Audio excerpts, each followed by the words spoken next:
तो आज मैं ट्राई करने वाला हूँ to survive 100 days Minecraft hardcore, एक ऐसे वर्ल्ड के अंदर जहाँ पे कि मेरे चारों तरफ सिर्फ और सिर्फ डेजर्ट है। तो क्या मैं ऐसे वर्ल्ड में सर्वाइव कर पाऊंगा? क्योंकि हमें इसके अंदर से सर्वाइव ही नहीं करना, बल्कि हमें इस वर्ल्ड के अंदर ऑब्टेन करना है fully enchanted netherite armour and हमें एक बहुत ही ओपी सा बेस भी बिल्ड करना है। हमें इस वर्ल्ड के अंदर एंडर ड्रैगन और विदर को तो डिफीट करना ही है, साथ ही में हमें कॉन्कर करना है इस पिलेजर फोर्ट्रेस को, जो कि भाई बहुत ही खूंखार पिलेजर से भरा पड़ा है। तो अगर आप इस चैनल पर न्यू हो तो जल्दी से इस चैनल को सब्सक्राइब कर लो। And this is how I survived 100 days in desert only world in Minecraft hardcore.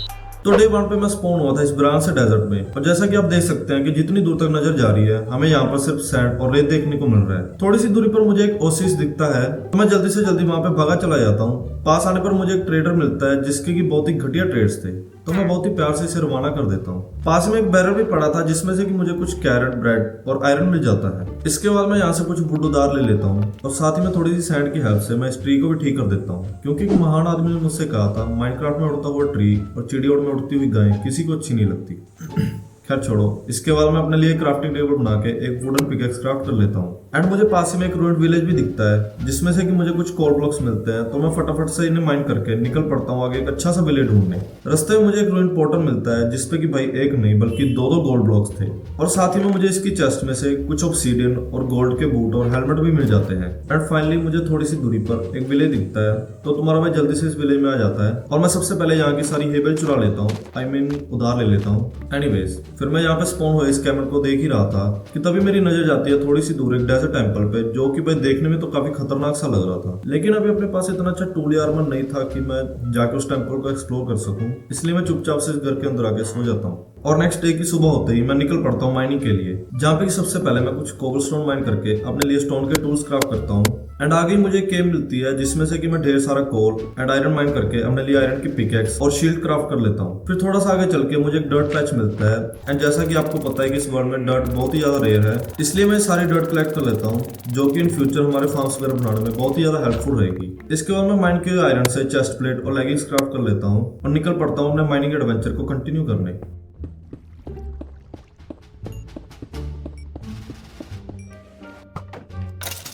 घर वापस आने के बाद मैं अपना सारा सामान एक चेस्ट में खाली कर लेता हूँ और एक फिशिंग रोड क्राफ्ट करके आ जाता हूँ फिशिंग करने, क्योंकि भाई इस विलेज में काफी ज्यादा कैट्स घूम रही थी और उनको देख के मेरा भी मन कर रहा था कि मेरी भी एक कैट हो जो कि मेरी पेट हो।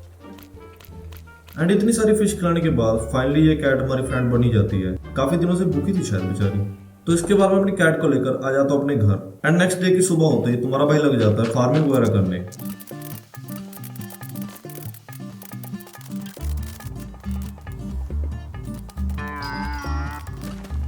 एंड भाई इसके बाद मैं अपने लिए एक आयरन हेलमेट और बूट्स क्राफ्ट कर लेता हूँ, क्योंकि अब बारी थी जल्दी से चल के उस डेजर्ट टेंपल को एक्सप्लोर करने की। तो मैं फटाफट से इस टेंपल के पास आ जाता हूँ और सबसे पहले मैं इसके ऊपर लगे हुए ये सारे गोल्ड ब्लॉक्स को माइन कर लेता हूँ। खबरदार अगर किसी ने चोर बोला तो। Okay. खैर छोड़ो, अभी हमें इस टेंपल को अंदर से भी एक्सप्लोर करना है। एंड भाई एक सेकंड, ये एंशिएंट फेरो करके कुछ नेम सा क्या दिख रहा है यहाँ पे? भाई ऐसा ना हो कि यहाँ पे कोई राजा वगैरह हो, मेरे पास तो इतना कुछ खास वेपन्स भी नहीं है कि मैं किसी किंग से फाइट कर पाऊँ। चलो अब तो जो होगा देख ही जाएगी। एंड यहाँ पे मुझे ये कुछ झाड़ पत्ती मिली है जिसकी हेल्प से मैं ऊपर तो आ गया, लेकिन भाई आगे जाने का कुछ रास्ता समझ नहीं आ रहा। इस ब्लॉक को तोड़ के देखता हूँ। और भाई ये कौन खड़ा है बैरन सी शक्ल का? ये तो मेरे काले दोस्त से भी काला है।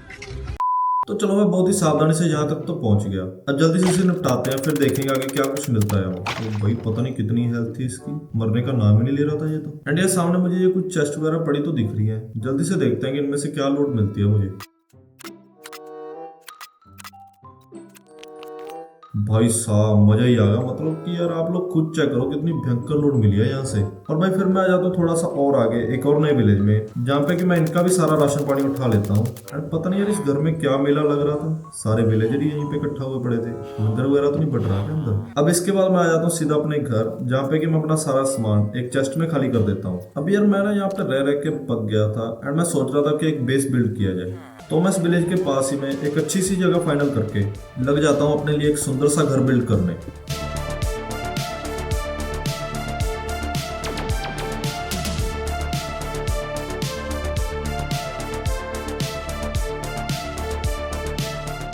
एंड अपना घर बन के रेडी है।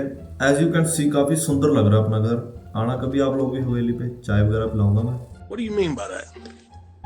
एंड ये रहा घर का अंदर का इंटीरियर, मुझे तो काफी डिसेंट सा लग रहा है यार, मतलब कि सही है यार आजकल की महंगाई के हिसाब से। इसके बाद मैं अपने घर के बगल में ही एक छोटा सा फार्मलैंड टाइप बिल्ड कर लेता हूँ, जिसमें कि मैं अपने सारे क्रॉप्स जैसे कि कैरेट, वीट वगैरह प्लांट कर देता हूँ। एंड आप लोगों ने नोटिस किया होगा कि मैं ये सारे सीड्स एक जिगजैग पैटर्न में प्लांट कर रहा हूँ। तो बात ये है कि मेरी मोजेंग वालों से बात हुई थी और उन्होंने मुझे ये हैक बताया था कि ऐसे सीड्स प्लांट करने से जल्दी ग्रो करते हैं। तुम सभी ट्राई करना यार ये तरीका। खैर इतनी मेहनत करने के बाद मैं अपनी प्यारी सी कैट के पास आके सो जाता हूँ। अब नेक्स्ट डे की सुबह होते ही मुझे याद आता है कि अपने टूल्स को इंचेंट करने के लिए मुझे कुछ बुक्स की जरूरत है, जो कि इस वर्ल्ड में मिल पाना बहुत ही मुश्किल है, क्योंकि यहाँ पर काउस वगैरह का स्पॉन होना नेक्स्ट टू इम्पॉसिबल है एंड बिना लेदर के बुक्स तो बन ही नहीं सकती। तो मैं निकल पड़ता हूँ अपने इस डेजर्ट ओनली वर्ल्ड को एक्सप्लोर करने, ताकि हमें किसी न किसी स्ट्रक्चर में से कुछ बुक्स मिल जाए। एंड भाई आप एक बार चेक करो, मतलब कि यार कितना बड़ा स्टैचू है ये मेरे सामने, एंड इसकी आइस तो डायमंड और से बनी हुई है। तो देरी किस बात की, तुम्हारा भाई जल्दी से स्टैचू के ऊपर चढ़ के इसकी दोनों आइस में से डायमंड निकाल लेता है। अब इसे क्या ही जरूरत है यार डायमंड की, ये तो मर गया होगा अपना। और एक सेकंड, ये क्या चीज पड़ी है यार, देखने में तो विदर स्केलेटन स्कल लग रहा है मुझे तो। एंड भाई लिटरली ये तो एक विदर स्केलेटन स्कल है। तो मैं फटाफट से इसे उठाकर निकल आता हूँ आगे की ओर, जहाँ पे कि मुझे एक फोर्ट्रेस टाइप कुछ दिख रहा था। सबसे पहले तो मैं यहाँ पे मौजूद इन स्पॉनर्स को डिस्ट्रॉय करता हूँ। और भाई ये फोर्ट्रेस कम और एक दीवार ज्यादा लग रही है, क्या पता क्यों बिल्ड की होगी। यहाँ पे मुझे एक चेस्ट भी मिलती है, जिसमें से कि काफी ठीक ठाक सी लूट मिल जाती है। फिर मैं इस वॉल पे जितनी भी स्प्रूस वुड थी सारी वुड को कलेक्ट कर लेता हूँ और निकल पड़ता हूँ आगे के एडवेंचर पे। काफी देर तक ढूंढने के बाद मुझे आगे एक विलेज तो नजर आ रहा है। एंड भाई यार मुझे फाइनली इस विलेज में एक लाइब्रेरियन का घर मिल गया, जिसमें से कि मैं जल्दी से सारी बुक्स चुरा लेता हूँ, जो कि 9 बुक शेल्फ्स बनाने के लिए इनफ रहेंगी। और अभी यही नहीं, इसी विलेज में मुझे एक और लाइब्रेरियन का घर मिल गया। क्या ही किस्मत है यार तुम्हारे भाई की, मजा ही आ गया बिल्कुल, बस दिल गार्डन गार्डन कर दिया माइनक्राफ्ट वालों ने। घर वापसी के वक्त मुझे एक और डेजर्ट टेंपल मिलता है, जिसमें से कि मुझे इतना कुछ खास तो नहीं मिलता, पर हाँ एक सिल्क टच की बुक जरूर मिलती है, जिसे कि उठा के तुम्हारा भाई आ जाता है अपने घर। घर पहुंचते मैं 15 बुक शेल्फ्स क्राफ्ट कर लेता हूँ, लेकिन फिर मुझे याद आता है कि हमें एन्चेंटिंग टेबल बनाने के लिए ऑब्सीडियन भी तो चाहिए। क्या मुसीबत है यार। तो फिर तुम्हारा भाई अपनी नींद पूरी करके अगले दिन की सुबह होते ही निकल पड़ता है माइनिंग एडवेंचर पे।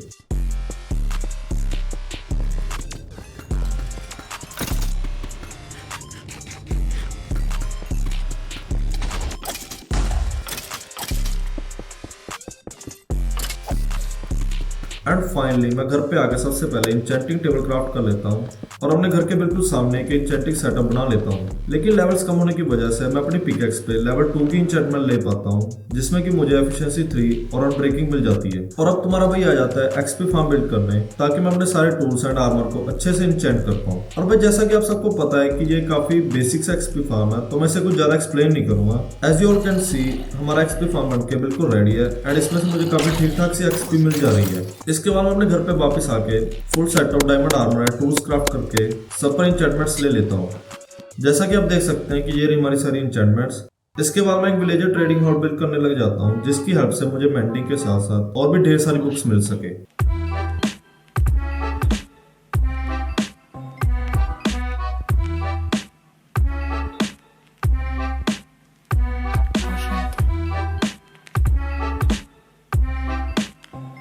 ट्रेडिंग हॉल बिल्ड करने के तुरंत बाद मैं आ जाता हूँ पास वाले इस विलेज में और फटाक से 2 विलेजर्स को किडनैप करके ले आता हूँ अपने घर पे। एंड भाई लोग ये रहा अपना ट्रेडिंग हॉल। जैसा कि आप देख सकते हैं कि अभी यहाँ पर सिर्फ 3 ही विलेजर्स हैं, लेकिन कोई नहीं, जल्दी यहाँ पर ढेर सारे विलेजर्स भी होंगे, क्योंकि एक महान शख्स ने मुझसे कहा था if you have 3 villagers make it 4। आगे के कुछ दिन तुम्हारा भाई स्पेंड करता है अपने आर्मर एंड टूल्स को अपग्रेड करने में, जिसमें कि मुझे लिटरली 7 से 8 दिन लग जाते हैं। खैर इतनी मेहनत करने के बाद फाइनली मुझे अपने सारे आर्मर एंड टूल्स पे अपनी सारी फेवरेट इंचेंटमेंट्स मिल जाती हैं। तो मैं कहूंगा कि इतनी मेहनत करना वर्थ इट तो था। अब तुम्हारा भाई एंडर ड्रैगन से फाइट करने के लिए फुल रेडी था, इसलिए मैं नेदर पोर्टल बिल्ड करता हूँ। एंड भाई वाह क्या स्पॉन है यार ये, नहीं लिटरली भाई क्या है ये, इससे अच्छा तो मुझे वालों सीधा ही मार डालो ना मुझे। ओके चलो क्या ही कर सकते हैं। नेदर में इतना घटिया स्पॉन मिलने के बाद मैं जल्दी से एक ब्रिज बिल्ड करता हूँ और सेफली लैंड करने के बाद मैं आ जाता हूँ कुछ ब्लेज रोड और एंडर पर्ल कलेक्ट करने।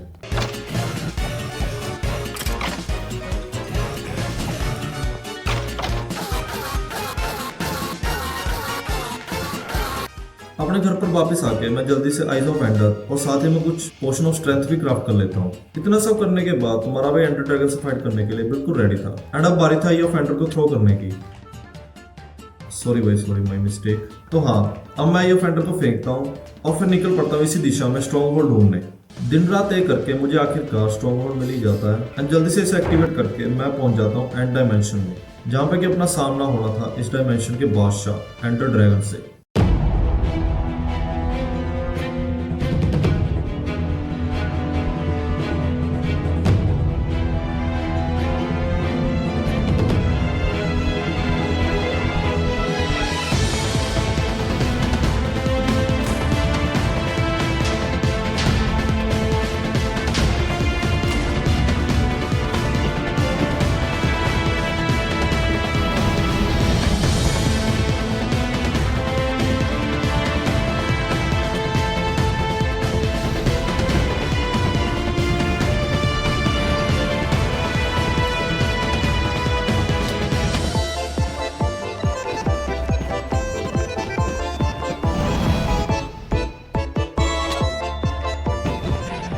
एंड इसी के साथ तुम्हारा भाई एंडर ड्रैगन को डिफीट कर देता है। अब जल्दी से इसकी सारी एक्सपी कलेक्ट करके मैं ड्रैगन एक्सपी कलेक्ट कर लेता हूँ और इसी तरह टेलीपोर्ट होके मैं आ जाता हूँ एंड सिटी ढूंढने। फाइनली भाई साहब मुझे एक एंड सिटी मिल ही जाती है। एंड सबसे अच्छी बात यह है कि इसमें शिप भी है, तो मैं सबसे पहले शिप में आकर जल्दी से लाइटर कलेक्ट कर लेता हूँ और फिर इस एंड सिटी में बहुत ही भयंकर लूटपाट मचाना शुरू कर देता हूँ।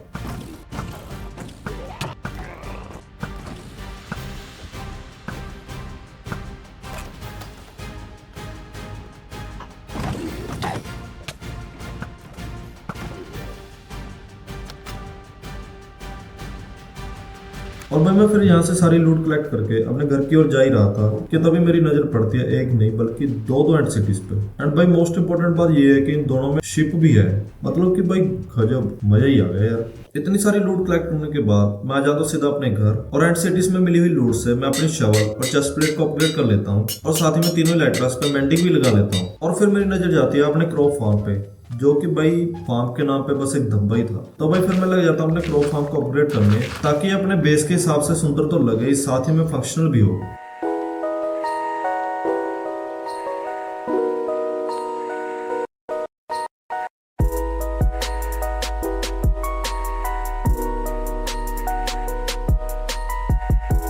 एंड भाई इतने दिनों की मेहनत के बाद फाइनली अपना क्रॉप फार्म बन के रेडी है। एंड मुझे तो यार काफी अच्छा लग रहा है, मतलब कि यार काफी अच्छे तरीके से कॉम्प्लीमेंट कर रहा है अपने आसपास के एरिया को। बाकी मुझे तुम लोग कमेंट करके बताना कि कैसा लगा आपको ये बिल्ड। नेक्स्ट डे की सुबह होते ही मुझे एक वॉन्डरिंग ट्रेडर मिलता है जो कि सेल कर रहा था स्प्रूस एंड चेरी सैपलिंग्स। तो मैं बिना किसी देरी किए फटाफट से कुछ एमराल्ड उठा लेता हूँ और इससे दोनों ही 4-4 सैपलिंग्स परचेज कर लेता हूँ। एंड भाई मैं इस पे कुछ नहीं बोलूंगा कि ये दोनों क्या करने का ट्राई कर रहे थे, मतलब कि यार छोड़ो, इनका बिजनेस इनको ही पता है, मैंने तो क्या ही लेना इनसे। Whoa, calm down, Jamal. इसके बाद मुझे क्राफ्ट करने थे कुछ TNT, लेकिन भाई मेरे पास जितना मटेरियल था उससे तो सिर्फ 27 ही TNT बन पाते हैं। तो तुम्हारा भाई आ जाता है थोड़ा सा और मटेरियल कलेक्ट करने, क्योंकि हमें जाना था नेदर में एशियन डेब्री माइन करने। एंड 27 TNT से तो कद्दू ही कुछ एशियन डेब्री माइन कर पाता मैं। तो चलो इसी के साथ 100 से ऊपर TNT क्राफ्ट करके मैं आ जाता हूँ सीधा नेदर में। एंड सबसे पहले मैं पहुंचता हूँ बेस्शन में, जहाँ से कि मुझे एक अपग्रेड टेम्पलेट मिल सके।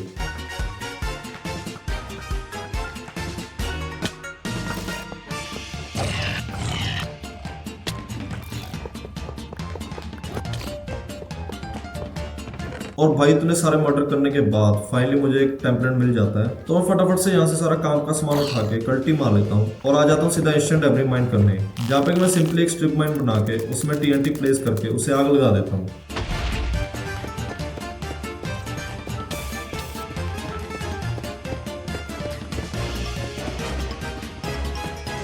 इतना सब करने के बाद मैं आ जाता हूँ सीधा अपने बेस पे, जहाँ पे मैं सबसे पहले अपने माइंड के एशियन डेब्री को स्मेल्टिंग पे लगा देता हूँ। जितने टाइम में अपना एशियन डेब्री स्मेल्ट हो रहा है उतने टाइम में मैं अपने बेश कीमती डायमंड्स की बलि देकर इस अपग्रेड टेम्पलेट को डुप्लीकेट कर लेता हूँ। भाई इतना महंगा क्यों है यार ये सब, मतलब कि यार हद ही मचा रखी है यार सच में। एनीवेज इसके बाद मैं 7 नेदराइट इंगट्स क्राफ्ट कर लेता हूँ एंड अपने सारे armour, sword, x and pickaxe को नेदराइट में कन्वर्ट कर लेता हूँ। और ये रहा तुम्हारा भाई फुल चौड़ में घूमता हुआ। तो भाई यार अपना एन्चेंटिक सेटअप ऐसे ही रास्ते में पड़ा, अच्छा नहीं लग रहा था। तो मैं डिसाइड करता हूँ इसके लिए एक बढ़िया सी प्लेस बिल्ड करने का जो कि अपने इस डेजर्ट थीम के साथ मैच करे।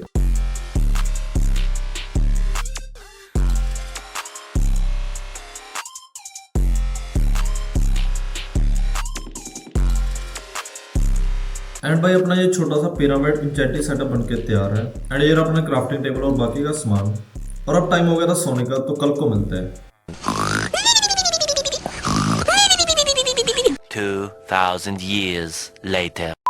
अगले दिन की सुबह होते ही मैं निकल पड़ता हूँ आसपास के एरिया को थोड़ा सा और एक्सप्लोर करने। और भाई इतना ढूंढने के बाद फाइनली मुझे ये पिलेजर मैंशन टावर मिल ही जाता है।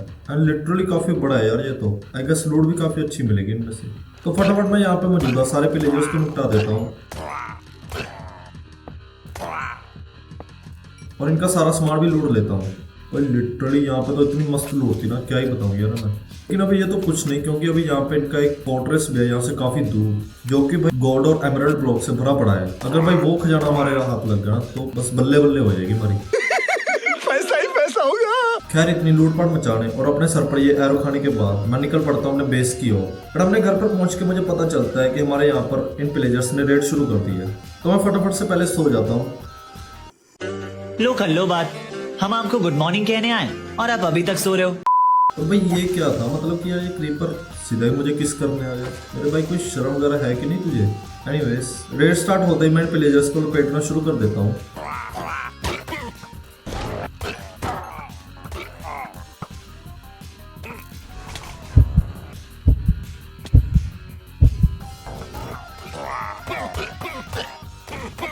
एंड इसी के साथ फाइनली रेड खत्म हो चुकी है एंड मैं बन चुका हूँ हीरो ऑफ द विलेज। अब ना यार जब मैं अपने घर में आता हूँ तो मुझे रियलाइज होता है कि अपना स्टोरेज सिस्टम काफी बेकार सा है। मतलब कि ना यार सब कुछ ऐसे इधर उधर पड़ा है और जिससे कि सामान ढूंढने में काफी दिक्कत आ रही थी। तो मैं बिना कोई देरी किए एक स्टोरेज हाउस बिल्ड करना शुरू कर देता हूँ।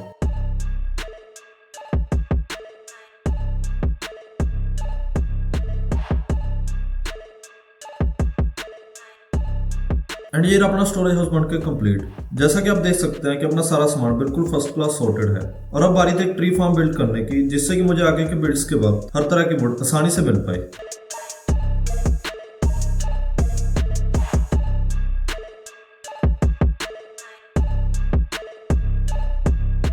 As you all can see मैंने अपने क्रॉप फार्म का सारा लेआउट यहाँ पे कॉपी किया है। इसके बाद मैं आया था नेदर में विदर स्केलेटन्स कलेक्ट करने, बिकॉज अभी भाई हमें विदर से फाइट करनी है। एंड भाई इन्होंने तो बारी बारी से मुझे मारना शुरू कर दिया। रुको 2 सेकंड अभी बताता हूँ लोगों में।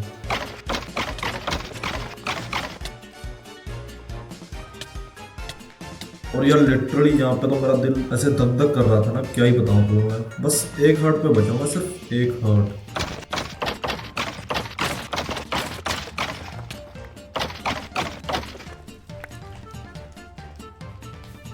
तो सारा जरूरत का सामान कलेक्ट करके मैं आ गया उन केव्स में और फटाफट से अब मैं एक्सट्रीम माइंड बना लेता हूँ।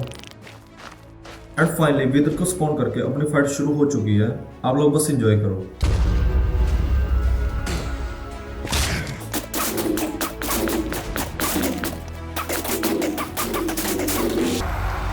बहुत ही इजीली विदर को डिफीट करके अपने को मिल गया नेदर स्टार, जो कि विदर का हार्ट। क्या ही तंत्र मंत्र करवाते हैं यार मुझे वाले। एनीवेज अब मैं आ जाता हूँ सीधा अपने बेस पर, जहाँ पे कि मैं सबसे पहले अपने आर्मर पे गोल्ड ट्रिम लगाता हूँ। लग रहा है ना तुम्हारा भाई एकदम बैड बाजी वाला? नहीं यार सॉरी, अच्छा लग रहा हूँ। सब लोग कमेंट करो ओपी आर्मर, और जिसने ना किया ना उसको रात में आके खुजली करके भागूंगा मैं। What do you mean by that? इसके बाद मैं अपने नाम जितने भी ओर्स थे सबको ब्लॉक में कन्वर्ट कर लेता हूँ और लग जाता हूँ एक बीकन बिल्ड करने।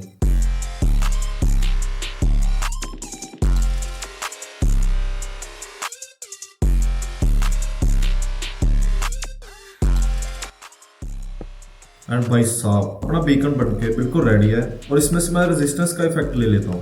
एंड अब फाइनली टाइम था पिलेजर्स के फोर्ट्रेस पे हमला करके उसको भी कॉन्कर करने का। तो मैं सीधा निकल पड़ता हूँ फोर्ट्रेस के डायरेक्शन में और भाई मुझे फाइनली ये फोर्ट्रेस मिल ही जाती है। लिटरली काफी बड़ी है यार ये तो मैं बिना कोई टाइम गवाए इन्हीं के होम से जंग का ऐलान करके सीधा इन पे हमला शुरू कर देता हूँ।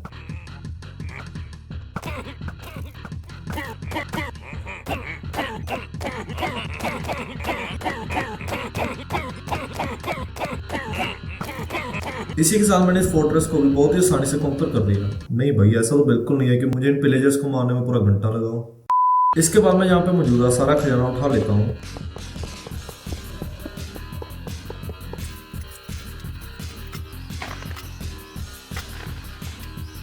एंड इस बेल के साथ खेलने के बाद निकल पड़ता हूँ सीधा अपने घर की ओर। घर पे पहुंचते ही मैं आके अपने बेड पे सो जाता हूँ। एंड नेक्स्ट डे की सुबह होते ही मैं एक नेम टैग को एडिट करके अपनी कैट का नाम स्पीड रख देता हूँ, क्योंकि रियल लाइफ में भी मेरी कैट का नाम स्पीड ही है। अब मुझे यहाँ पे अपना बेस थोड़ा सा सुना सुना सा लग रहा था, तो फिर मैं एक चुटकी बजाते ही यहाँ पर ये पाथवेज और पाम ट्रीज वगैरह बिल्ड कर देता हूँ। देखा तुम्हारे भाई का जादू। अगर आपके घर के बाहर भी म्युनिसिपैलिटी वाले गली वगैरह नहीं बना रहे तो आप मुझसे कॉन्टेक्ट कर सकते हो, हमारा भाई है ना। एंड इसके बाद मैं आ जाता हूँ एक बहुत ही ओपी सा नेदर पोर्टल बिल्ड करने।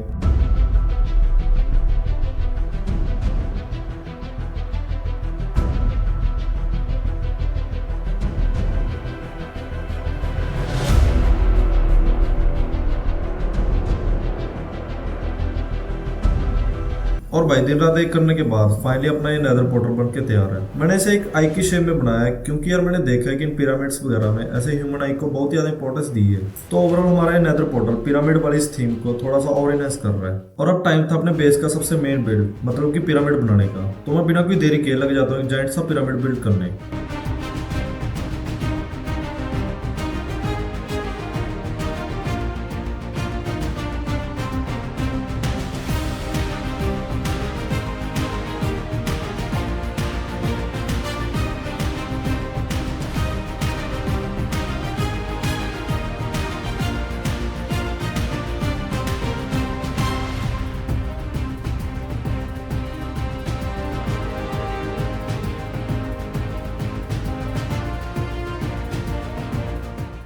एंड देन फाइनली सारे के सारे बिट्स कंप्लीट करने के बाद हमने यहाँ पे सर्वाइव कर लिया पूरे के पूरे 100 डेज। अगर आपको ये वीडियो अच्छा लगा तो इस चैनल को लाइक एंड सब्सक्राइब जरूर करना। मिलते हैं एक और नई वीडियो के साथ।